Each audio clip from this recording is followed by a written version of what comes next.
Olá, bom dia, boa tarde, boa noite. Que você possa ser abençoado pelo poder, pela graça de Deus. Que o Espírito Santo te encontre de forma poderosa. Hoje nós vamos continuar lendo o livro do Apocalipse. Nós já lemos até o capítulo de número 10. Se você ainda não acompanhou, tem todos os vídeos aí no canal. Então curte, compartilha, segue o canal. E vem junto para que nós possamos aprender a palavra de Deus. Hoje nós vamos ler o capítulo número 11. Olha só, nós já estamos na metade do livro do Apocalipse. E nós temos agora só mais 11 capítulos depois desse para ler. E a gente entender a plenitude. Nesses 10 capítulos que nós já lemos, já foram tantas revelações do poder de Deus sobre a nossa vida. Se fosse você, não deixaria de ir lá rever os vídeos, de compartilhar, porque você vai ser abençoado e vai abençoar muitas pessoas. Então compartilha pra gente seguir junto nessa bênção. Não guarde a bênção só pra você. Deus nos deu a palavra dele pra gente multiplicar. Então multiplica a bênção de Deus na vida dos outros, que com certeza você vai ser muito mais feliz fazendo bem pro próximo. Então vamos ler o capítulo número 11? Já pegou a sua Bíblia? Tem que estar esperto, tem que estar ligeiro e já está sempre com a sua Bíblia aí. Sempre compartilhar vídeo, porque nós vamos ler a palavra e vamos entender o poder manifesto de Deus através dos seus profetas, dos apóstolos, dos seus seguidores, dos anjos enviados por Deus para trazer as palavras. Nós vamos entender a Bíblia, vamos entender o livro do Apocalipse e vamos estar preparados para o poder de Deus, para o retorno do Rei, em nome de Jesus. Então, abra aí capítulo 11, porque nós já vamos ler. Foi-me dado um caniço, semelhante a uma vara, e também foi-me dito: levante-se e vá medir o santuário de Deus, o altar e os que adoram no santuário. Mas deixe de lado o átrio exterior do santuário, e não o meça, porque esse átrio foi dado aos gentios, que por 42 meses pisarão a cidade santa. Darei autoridade às minhas duas testemunhas para que profetizem durante 1260 dias, vestidas de pano de saco. São estas duas oliveiras e os dois candelabros que estão em pé diante do Senhor da terra. Se alguém pretende causar dano, da boca dessas testemunhas sai fogo e devora os inimigos. Sim, se alguém pretende causar dano, certamente deverá morrer. Elas têm autoridade para fechar o céu, para que não chova durante os dias em que profetizarem. Tem autoridade também sobre as águas, para transformá-las em sangue, bem como para ferir a terra com todo tipo de flagelos, tantas vezes quantas quiserem. Quando tiverem então concluído o testemunho que devem dar à besta que surge do abismo, fará guerra contra elas, e a besta vencerá e matará as testemunhas. Olha que loucura a gente está lendo aí. Primeira coisa é que essas testemunhas elas profetizarão durante 3 anos e meio, ou seja, são 42 meses. Os 36 meses significam 3 anos, mais 6 meses, 3 anos e meio. Né? Fala no Apocalipse aqui, a gente vai lendo que o anticristo ele vai dominar durante 7 anos. Então na metade desses 7 anos, em 3 anos e meio, essas duas testemunhas, que muitas pessoas entendem serem Moisés e Elias, ou mesmo duas testemunhas que têm um espírito como o de Moisés e de Elias, essas duas testemunhas vão estar pregando a palavra de Deus lá em Jerusalém. E fala ali que haverá espaço para os gentios, ou seja, nós que não nascemos judeus, se converterem nesse período, porque é o período do domínio do anticristo. E nesse período, essas duas testemunhas elas estão testemunhando a palavra de Deus para que as pessoas se convertam. Ou seja, é naquele período que a gente acredita que já vai ter rolado o arrebatamento, mas que ainda outras pessoas se converterão durante o período do anticristo. Durante os 3 anos e meio do anticristo. E é nesse período que essas duas testemunhas elas estão profetizando a palavra de Deus. E é muito legal, porque fala aqui que elas não vão vencer, elas vão perder. Então é importante a gente entender que mesmo no momento da perda, não significa que Deus não está com eles. que não está com a igreja.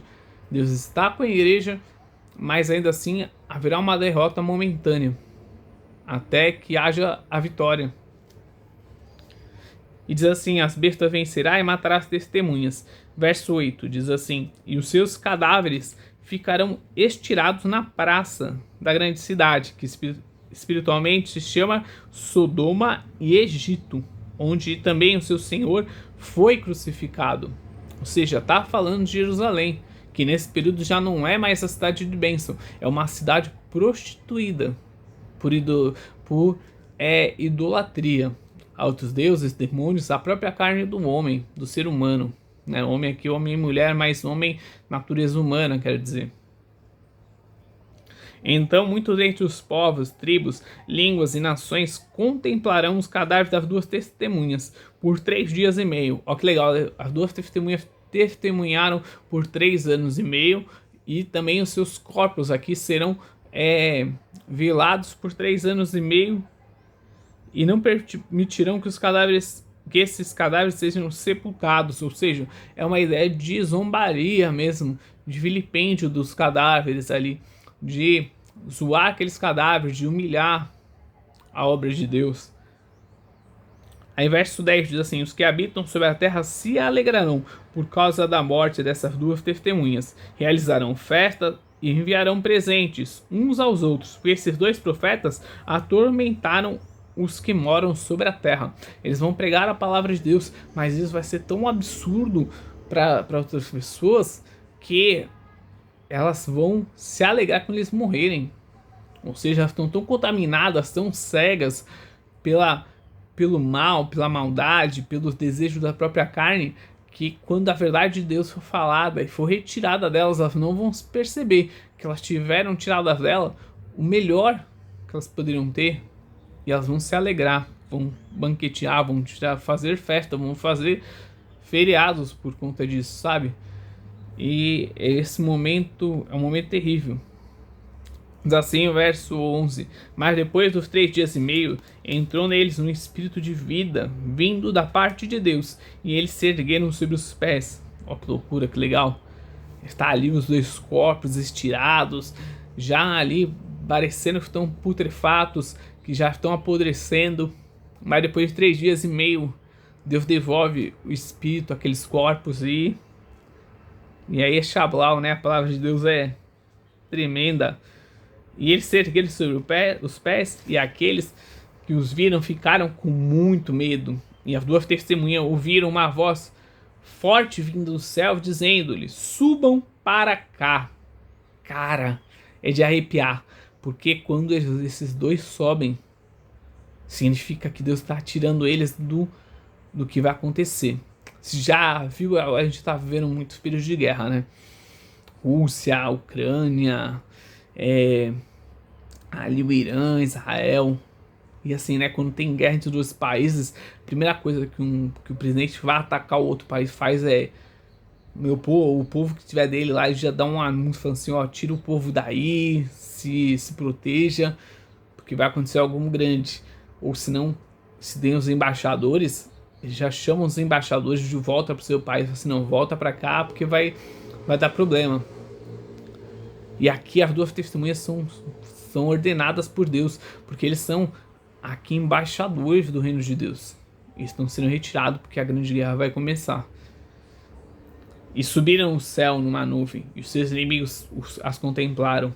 Naquela hora, verso 13 diz assim: naquela hora houve grande terremoto, e ruiu a 10ª parte da cidade. Nesse terremoto morreram 7.000 pessoas. As outras pessoas ficaram aterrorizadas e deram glórias ao Deus do céu. Passou o 2º ai, eis que sem demora veio o 3º ai. O 7º anjo, verso 15, o 7º anjo tocou a trombeta, e houve nos céus vozes fortes dizendo: o reino do mundo se tornou de nosso Senhor e do seu Cristo, e ele reinará para todo o sempre. E os 24 anciãos que estavam sentados no seu trono diante de Deus prostraram-se sobre o seu rosto e adoraram a Deus. Aqui retorna os 24 anciãos, porque a 7ª trombeta foi tocada, E ali Deus está declarando à igreja e ao mundo de que ele vai voltar para tomar o seu lugar, para tomar o lugar que é dele por direito.